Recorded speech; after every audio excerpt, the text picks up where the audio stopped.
बिस्मिल्लाहिर्रहमानिर्रहीम। अल्लाहुम्मा सल्लि अला मुहम्मद व अला आलि मुहम्मद कमा सल्लैता अला इब्राहीम व अला आलि इब्राहीम इन्नका हमीदुम मजीद।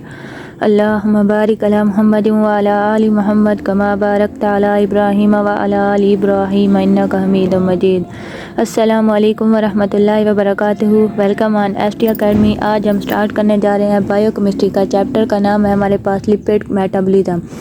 तो लिपिड की मेटाबॉलिज्म कैसे होती है, लिपिड कैसे टूटते हैं। तो इसमें सबसे पहला जो हमारे पास टॉपिक है वो है ट्रांसपोर्ट ऑफ लिपिड। अब ट्रांसपोर्ट ऑफ लिपिड में पहले क्या है हम देखेंगे digestion of lipid. Lipid digest कैसे हो रहे हैं हमारी बॉडी के अंदर। जो लिपिड की डाइजेशन है वो क्या है हमारे लिए एक प्रॉब्लम क्रिएट करती है। जैसे कि हमारे पास अदर फूड के कॉन्स्टिट्यूएंट्स हैं, अदर अज्जा हैं, वो जल्दी से डाइजेस्ट हो जाते हैं। लेकिन लिपिड की डाइजेशन क्या है कुछ टाइम लेती है, कुछ प्रॉब्लम क्रिएट करती है। लेकिन क्यों, इस वजह से क्योंकि लिपिड के मॉलिक्यूल जो हैं इनविजिबल होते हैं वाटर में, और इसके जो एंजाइम होते हैं वो सिर्फ सॉल्युबल होते हैं एक्वस मीडियम में, यानी कि पानी की मौजूदगी वाले मीडियम में सॉल्युबल होते हैं। लेकिन ये प्रॉब्लम हम सॉल्व कर सकते हैं एमल्सिफिकेशन ऑफ लिपिड की। लिपिड की जब हम एमल्सिफिकेशन करेंगे बाइल साल्ट से, जो कि हमारे पास कहाँ से आएगा, लीवर से आएगा।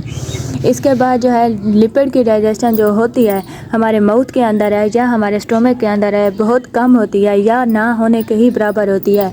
इसकी मेन वजह यह है कि हमारे पास क्या है स्टोमक के अंदर या माउथ के अंदर जो लाइपेज है एंजाइम, इसकी अमाउंट बहुत ही ज़्यादा इनफ नहीं होती, यानी कि नो सिग्निफिकेंट अमाउंट होती है हमारी सेक्रेशन ऑफ माउथ और स्टोमक के अंदर। दूसरी इसकी मेन रीज़न ये है कि हमारे माउथ में या हमारे स्टोमक में इसकी मैकेनिज़्म एमल्सिफिकेशन के मैकेनिज़्म का कोई प्रोसेस नहीं पाया जाता, तो इस वजह से लिपिड डाइजेस्ट नहीं हो सकते। तीसरी इसकी वजह यह है कि हमारा क्या है गैस्ट्रिक सिक्रेशन जो है वो एसिडिक होती है। जब वो एसिडिक होगी तो वो लिपिड की डाइजेशन में हेल्पफुल नहीं होगी। जो मेजर साइट है लिपिड डाइजेशन के लिए वो हमारे पास कहाँ पर मौजूद है, स्मॉल इंटेस्टाइन के अंदर मौजूद हैं, और जो कि डाइटरी लिपिड अंडरगो करते हैं इस प्रोसेस से, और एंजाइम सीक्रेट होता है पैंक्रियास से। इसके बाद है डाइजेशन इन माउथ। लिपिड की डाइजेशन माउथ में कैसे होती है, तो लिंगुअल लाइपेज एक एंजाइम है। हमारी जो डॉर्सल सरफेस ऑफ टंग है वो क्या है लिंगुअल लाइपेज एंजाइम सीक्रेट करती है। लेकिन ये जो एंजाइम है ह्यूमन के अंदर सीक्रेट नहीं होता, बल्कि क्या है माउस हो या हमारे पास जैसे रैट होते हैं, चूहे वगैरह होते हैं, तो उनके माउथ के अंदर यह सिस्टम पाया जाता है। ह्यूमन बॉडी के अंदर यह सिस्टम नहीं पाया जाता। इसके बाद है लिपिड की डाइजेशन हमारे स्टोमक के अंदर है।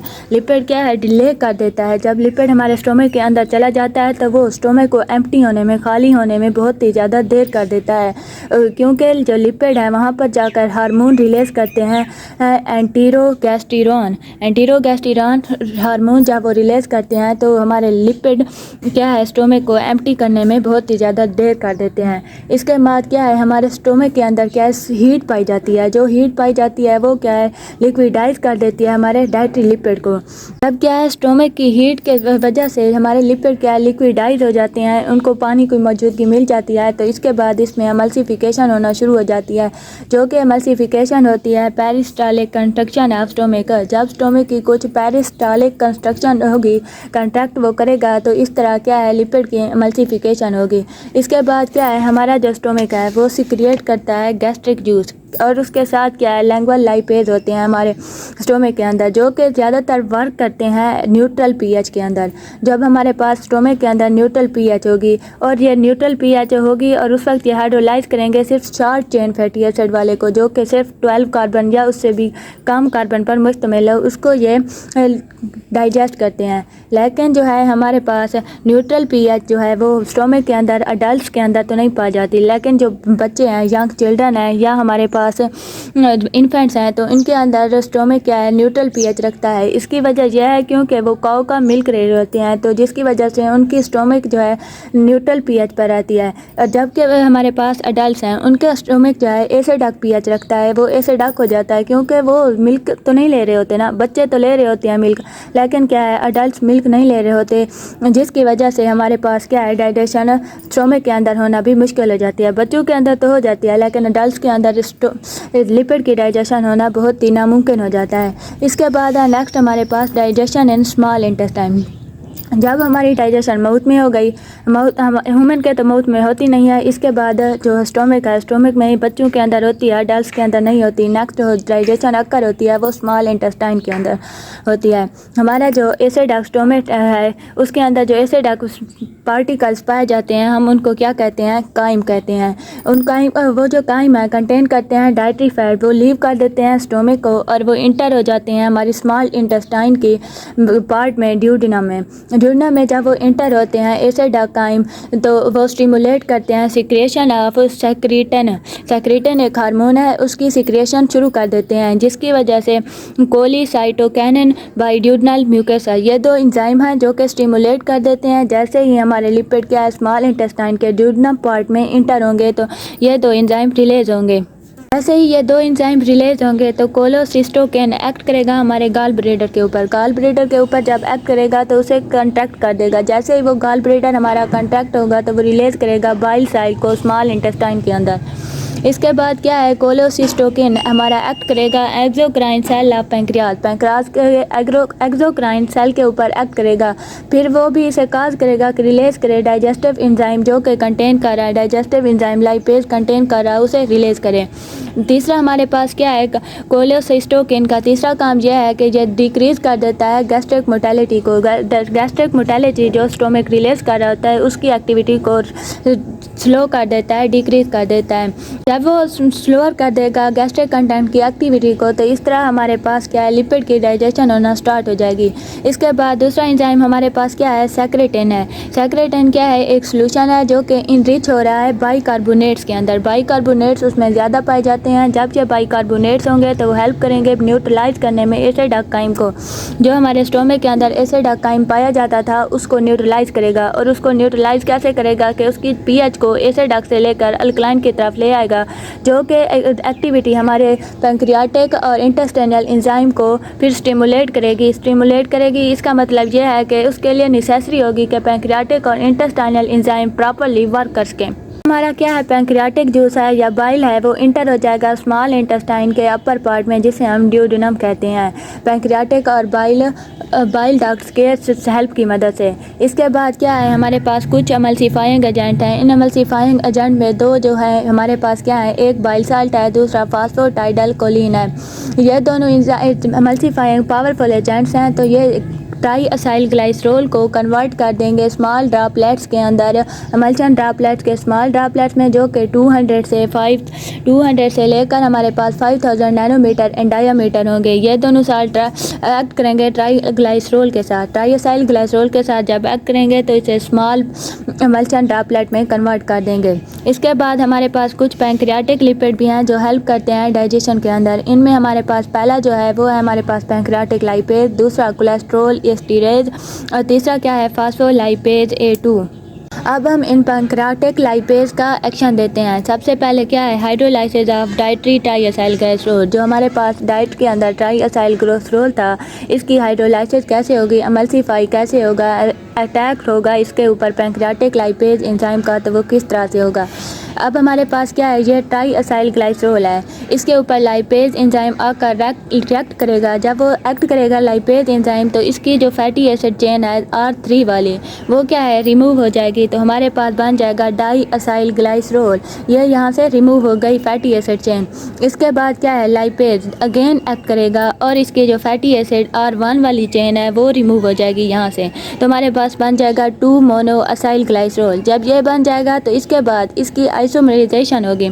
जब आइसोमराइजेशन होगी तो हमारे पास क्या है, ये जो R ग्रुप था R2 वाला, वो कन्वर्ट हो जाएगा फास्ट कार्बन पे चला जाएगा। इसके बाद अगेन लाइपेज एंजाइम हमारा रिएक्ट करेगा और फिर से फैटी एसिड चेन R2 वाली रिमूव हो जाएगी और हमारे पास जो प्रोडक्ट बन जाएगा वो बन जाएगा ग्लाइसरोल। इस तरह ट्राइएसाइल ग्लाइसरोल लाइपेज एंजाइम की मदद से किस में कन्वर्ट हो गई, ग्लाइसरोल के अंदर कन्वर्ट हो गई। अब हम नेक्स्ट देखते हैं कि डाइटरी फास्फोलिपिड की हाइड्रोलाइसिस किस तरह से होती है। तो अब इसमें क्या है, ग्लाइसोफास्फोलिपिड्स है, इसके ऊपर क्या है, फास्फोलाइपेज A2 एंजाइम आकर रिएक्ट करेगा और इसमें से क्या है, वाटर मॉलिक्यूल इंटर होगा और R2COOH यानी कि R2 वाली फैटी एसिड चेन ये रिमूव हो जाएगी, तो हमारे पास बन जाएगा लाइसोफास्फोलिपिड। फिर लाइसोफास्फोलिपिड्स के ऊपर इंटेस्टाइनल लाइसोफास्फोलाइपेज एंजाइम आकर रिएक्ट करेगा। जब ये रिएक्ट करेगा तो इसकी R1 fatty acid chain remove हो जाएगी, तो हमारे पास बन जाएगा ग्लाइसोफास्फेट।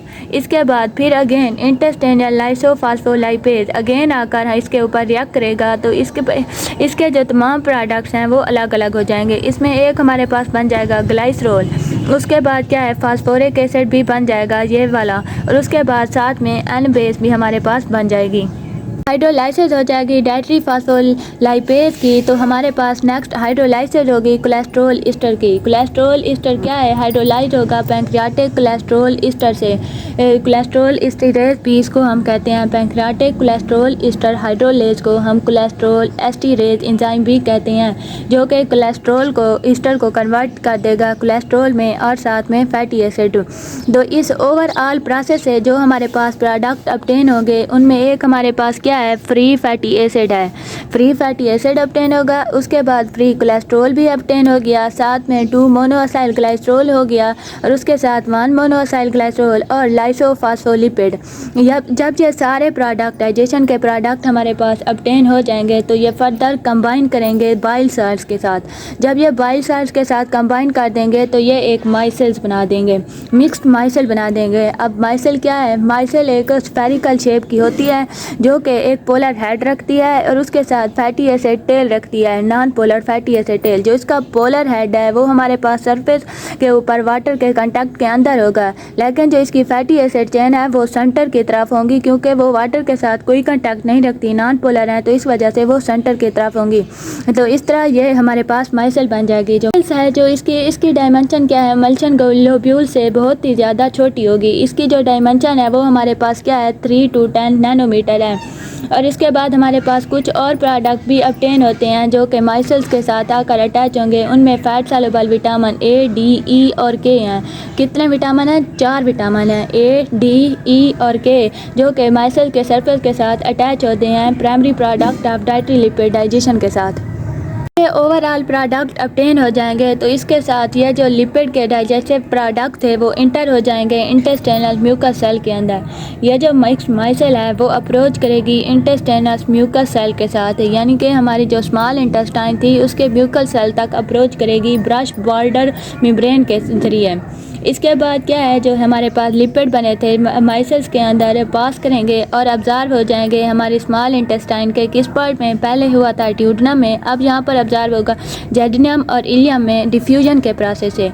इसके बाद थर्ड क्या है, जो इस ओवरऑल प्रोसेस का जो रिजल्ट निकलेगा, जो हमारे पास मोनोअसाइल ग्लाइसरोल बने थे, फैटी एसिड, कोलेस्ट्रॉल और लाइसोफास्फोलिपिड मॉलिक्यूल्स बने थे, वो ओवरऑल इंटर हो जाएंगे सेल्स के अंदर। लेकिन इस प्रोसेस में जो हमारे पास बाइल साइड माइसेल के साथ जाकर जब माइसेल बनी थी तो बाइल साइड हमने अटैच किया था, तो वो क्या है, ऑब्जर्व नहीं होगा स्मॉल इंटेस्टाइन के अंदर, बल्कि वो री ऑब्जर्व हो जाएगा lower part of the small intestine. Small intestine के निचले हिस्से के साथ क्या है, ऑब्जर्व हो जाएगा। जब वहाँ पर वो ऑब्जर्व होगा तो फिर दोबारा ये रिटर्न हो जाएगा लीवर को बाई पोर्टल वेन के जरिए। पोर्टल वेन के जरिए जब ये लीवर तक पहुँचेगा तो वहाँ पर लीवर रीसिक्रेशन करेगा, दोबारा सिक्रिएट करेगा बाइल को मिलीमीटर में वो सिक्रिएट करेगा।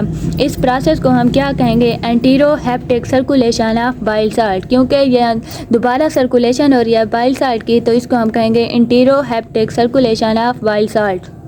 गाइस, अगर अभी तक आप लोगों ने मेरे चैनल को सब्सक्राइब नहीं किया तो जल्दी से सब्सक्राइब कर लें ताकि मेरी आने वाली हर नई वीडियो आप तक पहुंच सके। और अगर वीडियो आपको पसंद आए तो वीडियो को लाइक भी ज़रूर करें और इसके वीडियो के नीचे कमेंट करना मत भूलें और इसे ज़्यादा से ज़्यादा अपने दोस्तों के साथ शेयर करें ताकि उनका भी कुछ बेनिफिट हो।